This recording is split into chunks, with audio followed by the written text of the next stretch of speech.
Louis.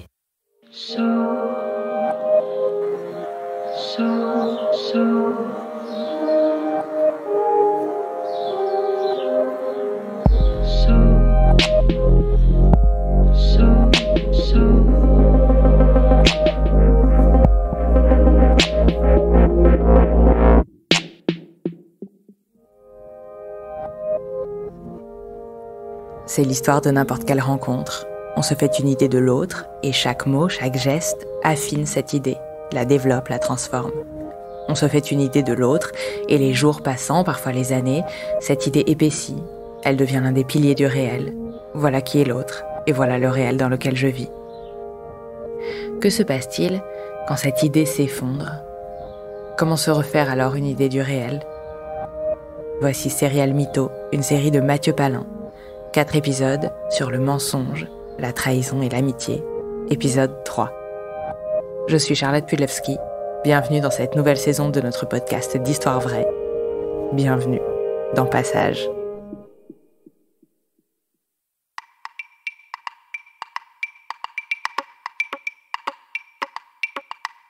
Et là, je me souviens de quelque chose que m'a dit Soraya. Elle me dit à un moment donné, tu sais, Elodie, on n'est pas les seuls. J'ai encore une liste, J'ai 50 numéros à appeler, Comment je trouve le numéro de cette fille ? Comme elle a une société, c'est très facile, on n'a qu'à aller sur société.com et faire un annuaire inversé. Et on tombe directement sur son numéro de téléphone, donc j'ai appelé cette fille. Et là, elle me dit, oula, qui est votre mari ? Je lui dis, c'est Titi. Elle m'a dit, oh putain.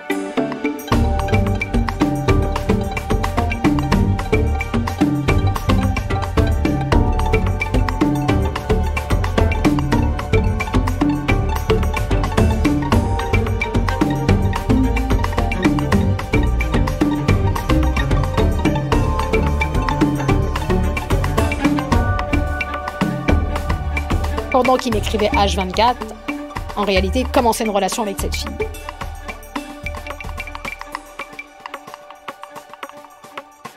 À partir de ce moment-là, je me suis dit, il faut que tu arrêtes. Et il faut que tu restes ferme sur ta décision. J'étais vraiment très attachée à cette personne et à cette relation. Aussi merdique soit-elle, c'est vraiment indépendant l'un de l'autre, l'amour que vous pouvez avoir quelqu'un. Le jour de mon mariage, il a quand même eu une petite pensée pour cette fille, puisqu'il a envoyé un petit message à 20 minutes de m'épouser, en lui disant « Pourquoi t'es comme ça ? Pourquoi tu fais la gueule ? Je suis au mariage d'un pote, j'aurais aimé que tu viennes avec moi, ça aurait été sympa. » Et il lui envoie une photo de l'après-midi, de lui en costume, à notre mariage. Extraordinaire. Voilà, donc là, moi je dis bravo l'artiste. Je viens de comprendre à ce moment-là que j'ai épousé le roi des queutards. Moi qui pensais sincèrement avoir donné une chance à un enfant meurtri, que j'allais l'aider à le réparer, qu'il avait regretté ce qu'il avait fait avec cette fille. Pour moi, voilà, il passe de quelqu'un de plus ou moins correct à un enculé, quoi. Donc là, je lui dis, tu as 6 heures pour faire tes affaires. Il est midi, 18h, t'es plus là. Comme ça, c'est clair. Il est arrivé évidemment à 18h alors qu'il devait faire ses affaires pour 18h. Il les a faites devant moi. Il était là, moi j'étais assise exactement là, à le regarder, à gesticuler dans tous les sens, à se justifier, à crier, à vociférer. Les allers-retours entre la chambre et ici, jeter des sacs.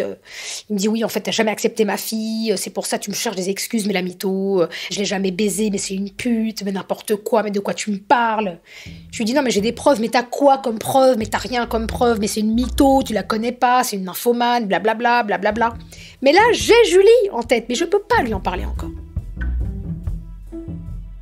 Mon grand-fils arrive au moment où mon mari est en train de faire ses affaires et il se demande ce qui se passe. Il dit mais c'est quoi ce bordel ? Donc je dis bah écoute, je laisse ton beau-père t'expliquer puisque moi je préfère me taire parce que là je vais vraiment gros sur la patate. Il dit oui, ta mère a fait la mytho, elle dit qu'elle a accepté ma fille, en fait elle a jamais accepté ma fille, aujourd'hui elle trouve plein d'excuses pour me quitter parce qu'en fait elle arrive pas à se faire à la situation, elle est en train de raconter que j'ai eu des relations avec un tel et un tel, alors c'est pas vrai, et mon fils me regarde. Il me dit attends, je comprends pas, maman, quelle fille, on parle de quoi là ? Et moi j'avais caché à mon aîné, j'ai caché à tout le monde, à tous mes enfants. Et je dis bah justement, écoute-le, il a une fille. Et mon fils Candide me dit Maman, t'es gonflée, il nous accepte tous les 3, sans condition. Et toi, t'acceptes pas sa fille, tu l'as découvert quand qu'il avait une fille? Je dis, après le mariage. Il dit, voilà, il a pas osé t'en parler avant parce qu'il avait peur de ta réaction. Je suis là, mais non, t'as pas compris. Demande-lui quel âge a sa fille, plutôt. Et là, il le regarde, il dit, elle a quel âge ta fille? Il dit, ma fille, elle a 7 mois. Il dit, c'est un bébé, maman. Tu vas rejeter un bébé? Et là, je dis à mon fils, allô, tu fais le lien, on est ensemble depuis 2 ans et demi. Il a un bébé de 7 mois, il dit, oh le con. Donc ils commencent à s'embrouiller tous les deux. Et je m'en vais, finalement, je leur dis, bon, vous savez quoi, moi je vais partir, ça vaut mieux pour tout le monde. Je dis à mon fils, tu restes là, parce que je veux être certaine qu'il laisse bien les clés. Et je suis partie donc chez cette fille, en banlieue parisienne, qui m'a accueilli les bras grands ouverts en me disant, j'ai beaucoup de choses à vous dire. Et là, je lui ai dit, avant tout, lui me dit qu'il n'a absolument jamais eu de relation avec vous. J'ai dit, moi, j'ai besoin de démêler le faux du vrai. Elle me dit, moi, j'ai toutes les preuves, il n'y a pas de souci. Et là, elle me montre des photos. Donc là, il n'y a aucun doute. Je vois des photos, je vois des vidéos, je vois des sextapes, carrément, hein, on va parler clairement. Je vois des choses qui me font très très mal au cœur, et puis je vois des dates, surtout des photos datées, des sextapes datées. Et là, je me dis, elle ne ment pas, puisque à cette date-là, j'étais bien avec lui, et je me rends compte qu'en plus, la vidéo porno qu'il lui a envoyée, c'était le jour où j'étais en train de me faire opérer de mon grave problème de santé. Là, je me dis, putain, on parle de mariage. Je me fais opérer, il fait cette vidéo, le soir, il dort avec moi à la clinique en me disant « je peux pas te laisser toute seule ». Et là, je me dis « ouais, le mec, en fait, il est fou ». Je me dis « le gars est dingue ».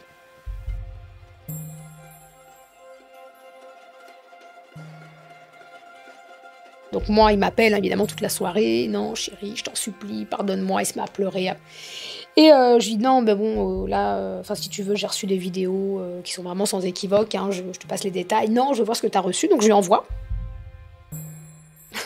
Alors la scène, elle est quand même assez cocasse parce que je suis chez cette fille, sur son canapé, on a nos 2 téléphones sur la table basse, donc moi je viens de raccrocher avec lui qui pleurait, il pleurait, vraiment à chaudes larmes, on entendait qu'il pleurait, et là il appelle cette fille, et là il pleure plus, et il l'insulte. Espèce de grosse pute, toi t'envoies des vidéos comme ça à ma femme, je vais te fumer, et il me rappelle 2 minutes après, en pleurant. Il a rappelé après pour l'insulter à nouveau. Je comprends qu'en fait, il a pas une double, une triple, une quadruple personnalité. Hello tout le monde, bienvenue sur ma chaîne YouTube. Cette vidéo fait suite à une première vidéo que je vous remets juste ici.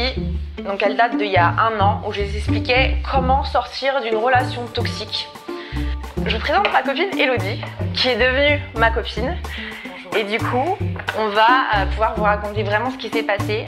Toi, t'en as eu marre, t'as voulu affronter tes peurs et t'as fait le détail de la facture téléphonique et t'as relevé les appels qui étaient récurrents, qui duraient longtemps, etc.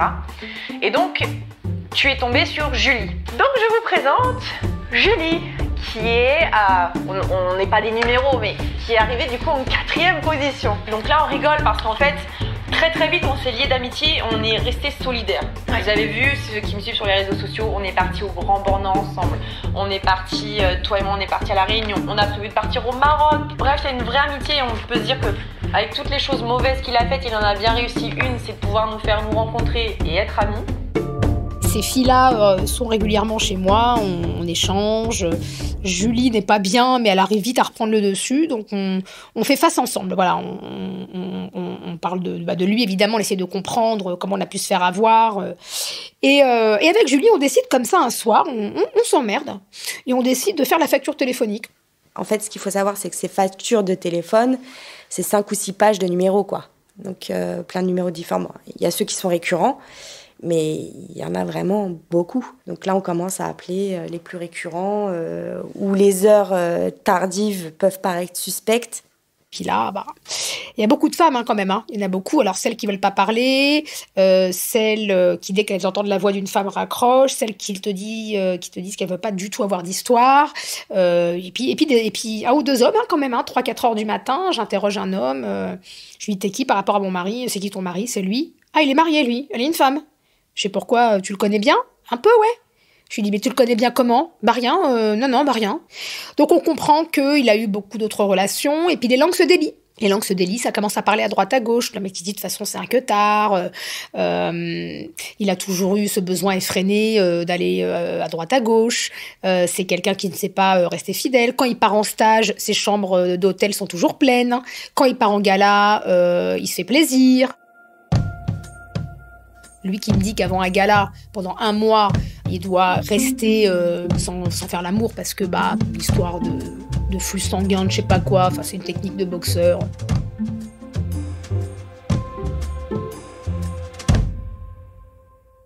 Moi, je suis une ancienne boxeuse. Je l'ai rencontrée lors d'un stage d'équipe de France. J'arrivais, moi, tout juste dans le circuit de la boxe. Je connaissais personne. Et en fait, notre regard s'est croisé lors du stage. Il m'a tout simplement souri. Et là, en fait, je l'ai remarqué à ce moment-là. C'est son sourire vraiment qui m'a interpellée. Donc j'ai compris rapidement qu'il était intéressé par moi et ça s'est terminé donc sur un simple bisou en fin de championnat. Et on s'est revus après régulièrement. C'était pour moi quelque chose de sérieux.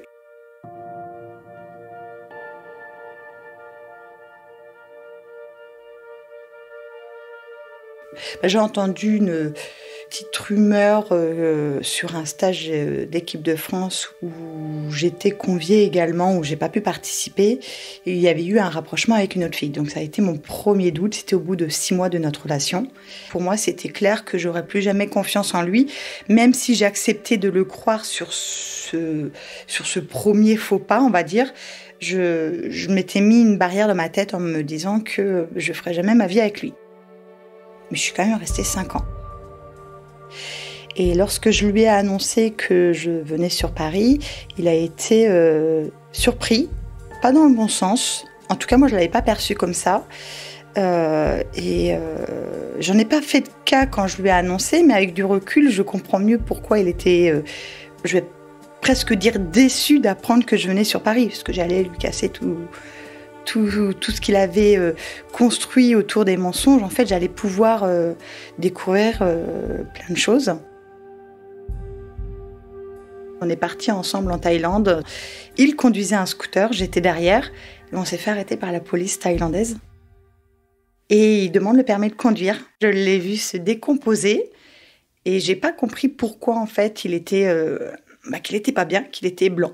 Et par chance pour lui, la police a été appelée sur une urgence. Ils sont partis. Il n'a pas eu le temps de dire qu'il n'avait pas le permis. Sinon, je l'aurais su beaucoup plus rapidement. Et dès que la police est partie, il m'a demandé de conduire. Donc moi, j'avais mon permis voiture et permis moto, donc c'est pas gênant. Donc j'ai conduit et tout le long du séjour, c'est moi qui l'ai trimballé partout. Et arrivé sur Paris, j'ai cherché s'il avait le permis, donc je regardais dans ses papiers, j'ai jamais trouvé de permis, jusqu'au jour où j'ai insisté et qu'il m'avait avoué qu'il n'avait jamais passé son code ni son permis de conduire.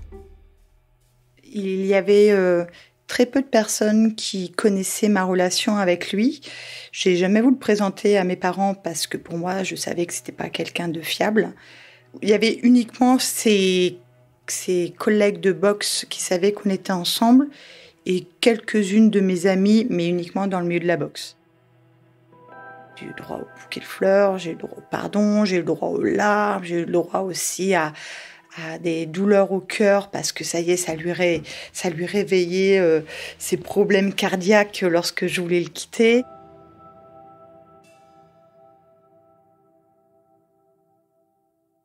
Donc moi, je rappelle ma psy et je lui en parle. Donc j'avais arrêté ma psychothérapie et je lui en parle parce que juste avant que je découvre cette vérité-là, on avait pris rendez-vous au cabinet dans lequel on était suivis tous les deux par 2 psys différents avec la 3e psy du cabinet qui, elle, faisait des thérapies de couple. Et on avait décidé, pour recréer du lien, de passer par une thérapie de couple. Il avait eu son premier entretien, et moi, j'allais avoir le 2e.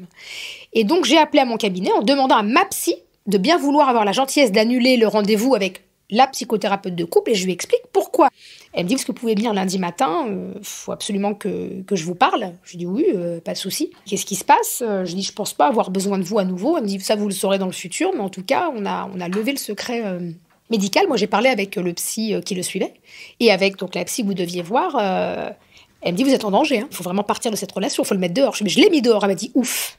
Parce qu'en fait, il est atteint de multiples pathologies. Voilà, je vous le dis aujourd'hui. Il s'est absolument jamais fait violer, parce que moi, j'en avais parlé à ma psy. Elle me dit, c'est absolument jamais fait violer. Il est venu que 3 fois chez le psy. Je lui ai dit, mais c'est impossible. Je lui ai dit, moi, je le déposais. Je l'attendais, la plupart du temps. Et puis, il m'a ramené des factures. Et elle me dit, non, je vous assure qu'il l'a vu que 3 fois. Et j'ai remarqué plus tard, en regardant la facture téléphonique, effectivement, il passait régulièrement 45 minutes au téléphone avec plusieurs personnes. La seule question qui me taraudait, en réalité, c'était « Mais pourquoi tu m'as épousée ? Pourquoi t'es allée jusque-là » Et la seule réponse, parce que je t'aimais, je n'aime que toi, j'ai jamais eu envie de me marier avec personne d'autre que toi. Je lui dis « Mais tu savais que j'avais des enfants, que t'allais leur faire du mal ?» Et là, il peut rien me répondre. Il peut rien me répondre du tout.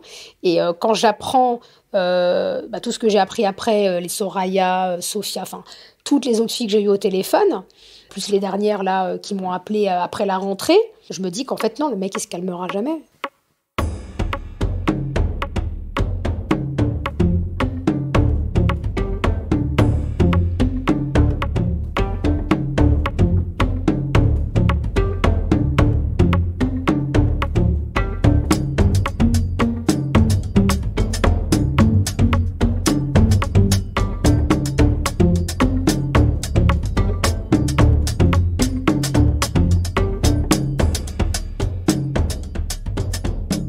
Donc moi je m'appelle Sophia, je suis de Montpellier, donc je suis une vraie Montpelliéraine depuis toujours.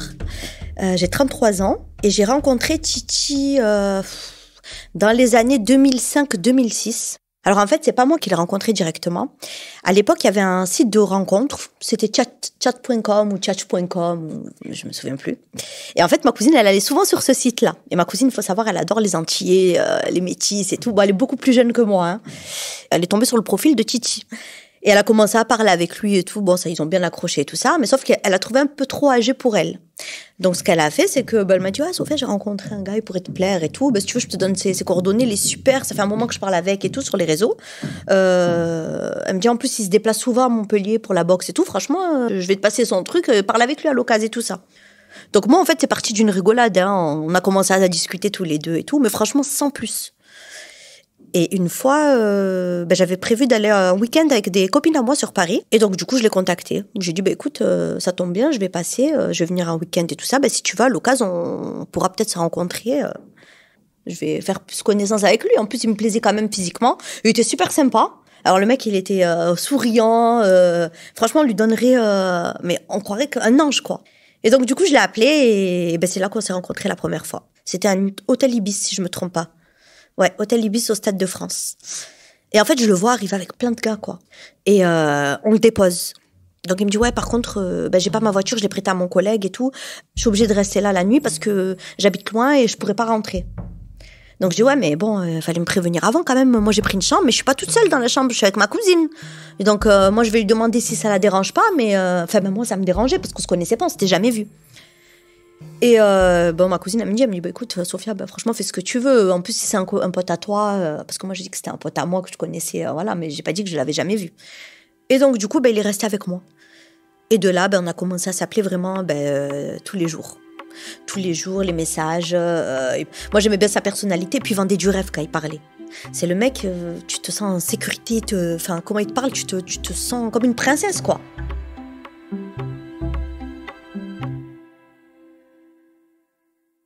À l'époque, moi, j'étais encore chez mes parents. Et j'étais jeune, hein, je crois que j'avais 18 ans.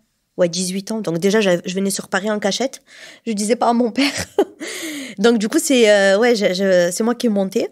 Et c'est vrai que je travaillais pas encore, j'avais pas les moyens, j'étais encore une gamine, quoi. Moi, je payais que mon billet de train. Et après, là-bas, sa maman, elle m'hébergeait.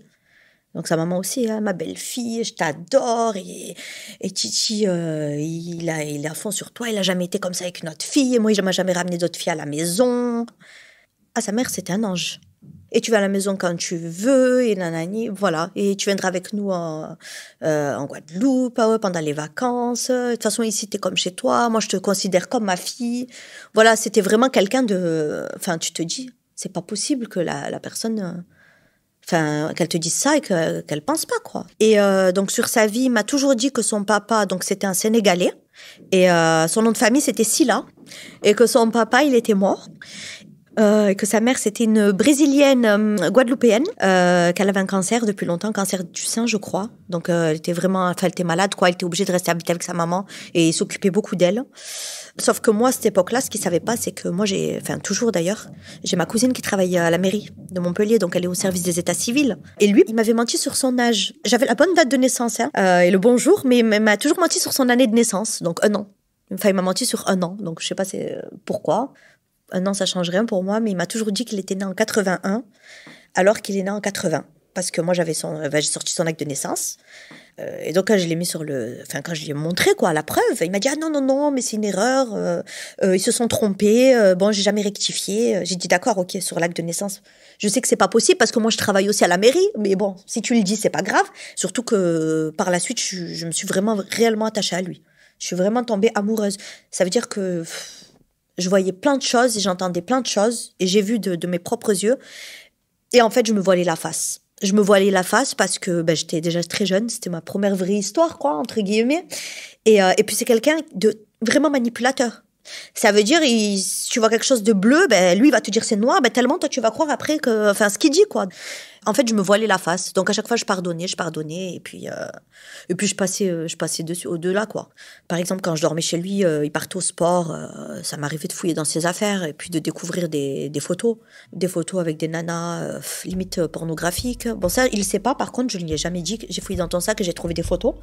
Et par exemple, des préservatifs, il les utilisait pas avec moi. Et dans ses affaires, j'ai trouvé à chaque fois des préservatifs. Voilà, c'était des petits trucs comme ça. Sinon, à l'époque, j'avais son code aussi secret de répondeur. Je sais pas si on peut toujours le faire d'ailleurs maintenant. Mais je pouvais écouter ses messages vocaux à distance. Donc, par exemple, c'était « Ouais, allô bébé, hier soir, t'es pas rentré à la maison, je t'ai attendu. » Donc, c'était toujours des prénoms et des nanas différentes. Donc, dès que je l'appelais, je lui disais « Ouais, c'est quoi ça? J'ai entendu des messages. » « Mais tu es complètement folle, mais moi j'ai pas de message, mais espèce de folle, mais vas-y, essaye, tu verras, tu te fais des films. » Et dès que j'appelais derrière, il y avait pas de message, quoi. C'est que des petits trucs comme ça, quoi. Plusieurs fois, j'ai mis un terme à notre relation, par téléphone toujours, parce qu'on n'était pas à côté. Et par contre, là, j'avais droit à des menaces. Donc, je vais venir et tu vas voir ce que je vais te faire. Et il appelait à 4h du matin chez ma grand-mère. Il faut savoir que ma grand-mère, elle est âgée. Hein. Donc, il ne nous laissait pas dormir. Toute la nuit, le téléphone, il sonnait. Sinon, c'était des menaces comme quoi il allait se suicider. Alors ça, il me l'a fait plein de fois. De toute façon, si tu te remets pas avec moi, je vais venir à Montpellier, je vais me jeter sous une voiture. Je vais aller chez ta famille. Tu vas voir, je vais montrer tes photos. Parce qu'on s'envoyait des photos. Hein. À l'époque, on était en couple. Donc, je sais pas, il n'y avait pas de tabou entre nous. Donc, on s'envoyait des photos de tout genre, quoi. Et puis il m'a dit bébé, écoute, ce numéro de téléphone là, il faut que tu l'effaces parce que je vais rendre la puce à mon collègue. Je me suis disputée avec lui parce que moi je suis fichée, je peux pas prendre d'abonnement. Donc mon collègue il avait pris un abonnement à son nom et là je me suis embrouillée avec lui. Donc du coup il va récupérer sa puce. Je vais t'envoyer un autre numéro, ce sera ma puce à moi. Donc ce numéro là, surtout efface-le et n'appelle plus dessus. Donc moi, ok, y a pas de souci, bébé, t'inquiète pas, je vais effacer le numéro, quoi, y a pas de problème et tout ça. Sauf qu'entre-temps, je sais pas, moi j'étais occupée à faire autre chose et tout ça. Et le soir même, le réflexe, j'ai dit je vais l'appeler. Mais sauf que, comme une conne, j'ai oublié d'appeler sur son nouveau numéro qu'il m'avait envoyé entre-temps. Donc moi, j'ai rappelé sur l'ancien. Et de là, c'est une fille qui me décroche. Donc elle me dit allô? Et je lui dis ah, je me suis trompée. Elle me dit peut-être pas. Vous cherchez à joindre qui? Je dis je cherche à joindre mon chéri. Elle me dit il s'appelle comment? Je dis il s'appelle Titi. Et de là, elle me dit, j'insiste parce que tu n'es pas la première à appeler. Ok? Je dis, comment ça, je suis pas la première à appeler? Je dis, non, mais je pense que c'est vraiment une erreur parce que il m'a dit que, en fait, il s'est disputé avec son copain. La puce ne lui appartenait pas à la base. Et il m'a renvoyé un numéro. Elle me dit, non, mais il a dit cette version-là à tout le monde. Elle me dit, mais en fait, c'était mon mec. Et la puce, c'est moi qui lui a prise à mon nom. Elle me dit, t'étais avec lui ce week-end? Elle me dit, jusqu'à quand? Je dis, moi, j'ai pris mon train, je suis rentrée sur Montpellier le dimanche soir. Elle me dit, ah, ok. Elle me dit, parce qu'après, moi, le dimanche soir, très tard dans la nuit, il est venu chez moi. Et j'étais pas si surprise que ça. J'avais même retrouvé une paire à l'époque, c'était les Converse, une paire de Converse roses, chez lui. Donc, je me suis dit, sa mère, elle va pas mettre ça. Je l'ai confrontée, mais cette fille-là, mais en fait, j'ai pas voulu te le dire, mais c'est une ex à moi. À l'époque, j'avais pris cette puce, mais en fait, comme elle a su que moi, je me suis mise avec toi et que c'est du sérieux, elle a les nerfs. Donc maintenant, elle veut me reprendre ma puce. Je lui dis, mais non, mais moi, j'ai cette preuve-là, t'étais là avec elle, parce qu'elle m'envoyait les textos, elle faisait des copier-coller de ses messages et tout ça. La fille, elle ne pouvait pas me mentir, c'était pas possible. En fait, il est très fort. Enfin, moi, je sais pas si c'est moi qui est conne ou pas, mais j'avais toujours les preuves, mais toujours, je le croyais à lui, en fait, au final. Donc après, je dis, c'est pas grave, allez, il m'a dit ça, c'est pas grave, je le crois à lui, c'est mon chéri, donc c'est lui qui a raison. Et d'ailleurs, il m'a fait effacer le numéro de cette fille-là et je l'ai plus jamais rappelé. D'ailleurs, j'aurais pas dû, j'ai été conne, parce qu'après, j'ai appris plein d'autres choses, et elle m'avait mise en garde. Hein. J'ai jamais quitté, je le quittais 1 heure, il m'appelait alors je sais pas s'il pleurait pour de vrai ou il faisait semblant de pleurer, mais c'était des crises au téléphone. Et sa maman aussi à côté. Non, mais il faut pas, mais il ment pas, mon fils, je te promets, Soso, il t'aime, jamais il te trompera, réponds-lui, des trucs comme ça, quoi. Donc. Par contre, il faut savoir que quand je restais 1 semaine chez lui, et pendant 1 semaine, du matin au soir, quand il bossait pas et qu'il était soi-disant en vacances, on restait enfermé à la maison. Ou si on sortait très tard le soir, on prenait par exemple la dernière séance parce qu'on allait qu'au cinéma, il m'a jamais sorti ailleurs. Je pense qu'il avait peur de se faire montrer avec moi. Hein. Donc on prenait la dernière séance et par contre il y avait plein de cinémas à côté de chez lui, mais il m'a amené à des cinémas, ou même pour aller au McDo. On allait dans le 94 ou à je sais pas combien de kilomètres, pour aller manger un menu quoi. Et après, il y a un autre événement aussi. J'étais revenue sur Paris, il y avait un gala de boxe. Et il me dit, par contre, c'est un collègue à moi qui va venir nous chercher. Donc son collègue, je me souviens très bien de son prénom maintenant. Il s'appelait Ronald, si je dis pas de bêtises. Et il m'a dit, il va venir nous chercher. Et par contre, surtout, je te préviens, il faut pas que tu dises qu'on est ensemble. Je dis, ah bon, et tout, pourquoi ? Je sais pas. Il me dit, non, il faut pas que tu le dises, parce qu'avant de boxer, il faut pas que je dorme avec une fille, parce que mon entraîneur, il va me prendre la tête, et ce gars-là, qui va venir nous chercher, il est avec moi dans mon club, il va balancer. Il m'avait sorti un mytho, en fait. Donc moi, ok, y a pas de problème. Je dis quoi ? Il dit, tu dis que t'es une copine. Ok, y a pas de souci. Et son pote dans la voiture, il commence à me dire, ça fait longtemps que tu connais Titi et tout. Je dis, non, je suis une amie, moi. Ah oui, il m'a dit, tu dis pas que t'es de Montpellier. Je dis, ouais, je suis de Lyon. Et donc, du coup, le gars, on arrive au gala de boxe et tout ça, il s'assoit à côté de moi. Donc, moi, j'étais au milieu, Titi était d'un côté et son copain d'un côté. Et son copain, je pense qu'il a un peu flashé. Il commence à me dire, mais il n'y a rien entre vous et tout ça. Je lui dis, non, il n'y a rien. Je suis qu'une amie, quoi. Je suis une copine. Et il me dit, tu sais ce qu'on fait ce soir ? Il me dit, pose Titi chez lui, là, dès qu'on arrive. Et il me dit, tu passes la soirée avec moi. Moi, je lui dis, non, je peux pas, parce que quand même, c'est sa mère qui m'héberge, donc je vais pas rentrer à je sais pas quelle heure, ça se fait pas, même par rapport à lui, quoi. Il me dit, non, mais on s'en fout. Il lui dit, Titi, ça te dérange pas, toi, si je l'embarque et tout, on va boire un verre et tout. Il dit, en plus, franchement, elle est trop charmante, tu m'as pas dit que t'avais des copines comme ça et tout. Et là, tu vois, il tire une gueule à 300 km, serrer les poings, mais il disait rien. Il me dit, si tu veux, mais si tu veux y aller, moi, ça me dérange pas, tu veux y aller Et moi, non, je vais pas y aller, en plus, demain, je pars, j'ai le train tôt et tout ça, donc j'essayais d'esquiver un peu et tout ça. Et son copain, il était vraiment insistant. Mais bon, le pauvre, lui, il savait pas. Hein, Donc, on sort du gala, il nous redépose chez lui. Il me dit, t'es sûr, tu veux pas rester avec moi ? Allez, s'il te plaît, viens, je te paye un verre et tout ça. Je dis, non, franchement, je suis fatiguée, je veux rentrer et tout ça. Dès qu'on est monté, j'ai eu droit à une crise. Et ouais, mais aussi tu lui as laissé la porte ouverte et c'est à cause de toi et tu l'as allumé parce que sinon il se serait pas permis de te draguer. Je dis mais quand même je suis avec toi, tu le vois quand même que je l'ai pas allumé quoi. J'ai rien fait. Je dis après lui c'est un mec, peut-être j'y ai plus et il tente quoi. Ouais, mais tu l'as pas remballé. Enfin on a commencé à se prendre la tête. Et c'est vrai que moi je suis quelqu'un qui me laisse pas faire. Donc j'ai dit ne crie pas, je vais crier plus fort que toi. Et j'ai dit, mais tu m'insultes pas. J'ai dit, tu te prends pour qui, moi? Tu me parles pas comme ça et tout. Bon, en fait, on s'est embrouillé. Et de là, il m'a levé la main dessus. Il m'a mis une gifle.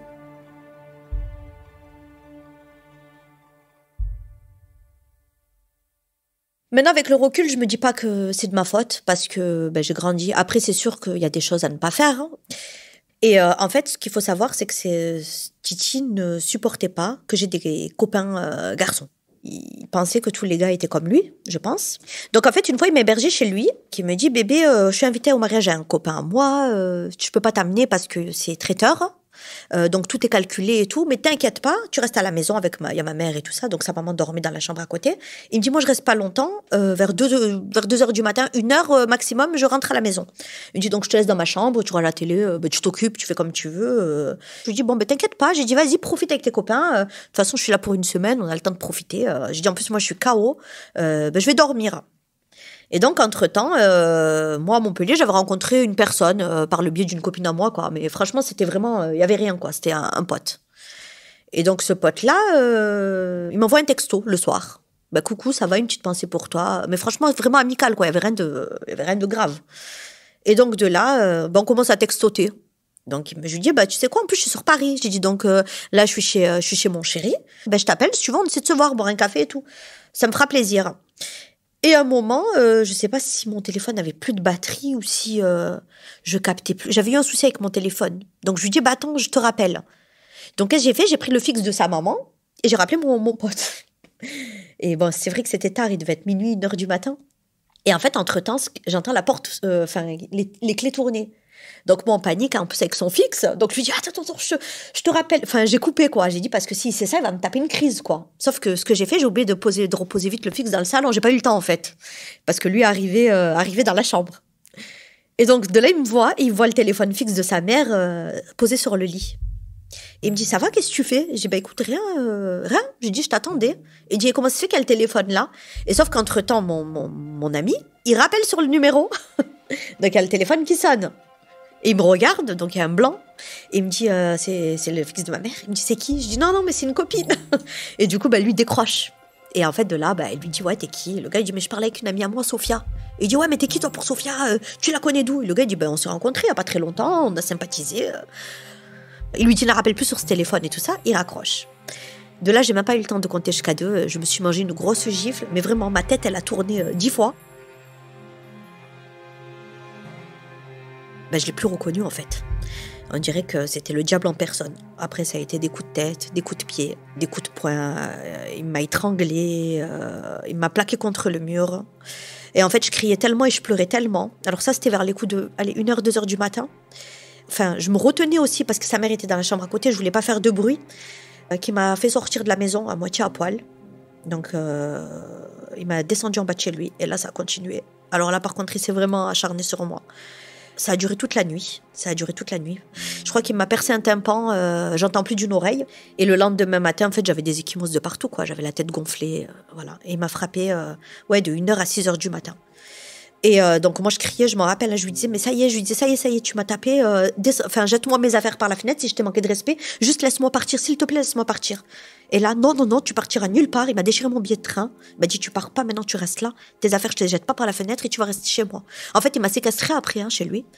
Ah, j'ai eu peur. Je me suis dit, ça y est, je vais mourir. Et en fait, tellement qu'il m'a frappé, voilà. Et tellement que c'était des coups forts, parce qu'en plus, c'est un boxeur. Et moi, c'est vrai que là, j'ai quand même les kilos en plus suite à mes 2 enfants, mais j'étais vraiment quelqu'un de très menu. Je suis pas très grande de taille, donc les coups, je les sentais vraiment, quoi. Enfin, il me frappait comme s'il frappait un bonhomme, mais vraiment. Alors, des coups de genoux, des coups de tête. Jamais de ma vie, on m'a frappé comme ça.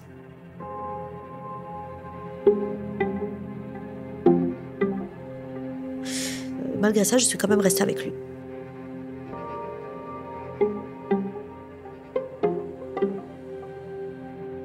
Titi, c'était l'homme de ma vie. C'était le père de mes enfants. On allait se marier. Pour moi, il avait jamais eu de relation aussi longue avec quelqu'un.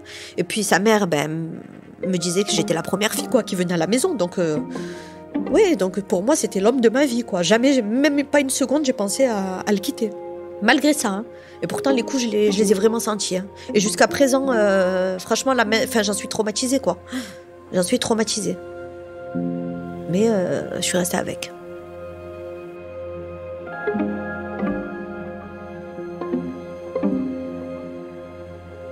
Titi, le principal intéressé de cette série, a été contacté plusieurs mois avant sa diffusion. Et après réflexion, il a décidé de ne pas y participer. Il dit avoir tourné la page et ne pas vouloir rajouter de l'huile sur le feu. Il concède avoir été infidèle et avoir commis des erreurs de jeunesse. Mais il dément catégoriquement avoir jamais levé la main sur une femme.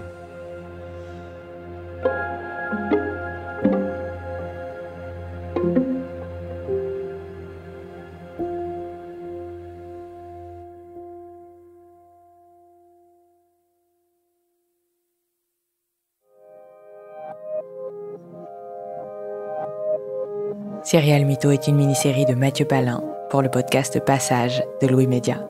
Les enregistrements ont été réalisés par Mathieu Palin.